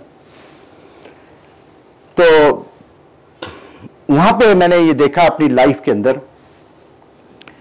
कि अब्दुस्तार रिदी साहब का इंतकाल हो गया। और मैं 1 मिनट के लिए बैठ गया, मोबाइल था मेरे पास, बैठ गया। सारे कह रहे हैं क्यों बात नहीं कर रहे। मैं कह यार मुझे बड़ा एक धचका लगा कि अब्दुस्तार रिदी का इंतकाल हो गया, लेकिन फिर दोबारा उठा। क्यों? मैंने कहा अच्छा वो अब नहीं कर सका, मैं करूंगा, अब इस काम को मैं करूंगा। और 104 हमने डायलिसिस की मशीनें लगाई हुई हैं, हमने भी काम करना है ना किसी न किसी तरह से। तो अच्छा अगला दिन चढ़ा सुबह का, तो एक तराशा मेरे पास आया अब्दुस्तार रिदी साहब का, आंखों पे पट्टी बंधी हुई। मैंने कहा अब क्या हो गया, अब तो ये कुछ भी नहीं कर सकता, तो मर गया, बस खत्म हो गया। मियां मोहम्मद बख्श रहमतुल्लाह अलैह फरमाते जी डोली विच बह के डोली तो फिर डोली की डोली, सफेद कपड़े तो पहना के इंज लैके जाएंगे, उत्तों दी सफेद खुशबुआ ला के फुल पा के ले जाएंगे कि नहीं। कहते ने कि जे डोली विच बह के डोली, ओहो मैं तो कुछ किता ही नहीं जरा करना सी। जे डोली विच बह के डोली तो फिर डोली की डोली, नाल दियां सईयां दाज बनाए तो तू उम्र दी पूंजी रोली, तू किता ही कुछ नहीं। तो मैंने देखा कि अब्दुस्तार रिदी साहब के यहां पे पट्टी बंधी हुई है। मैंने कहा अब क्या हुआ, तो पता चला कि वो मरते मरते मरते मरते आंसू भी दे गया कि यार किसी के काम आ जाए।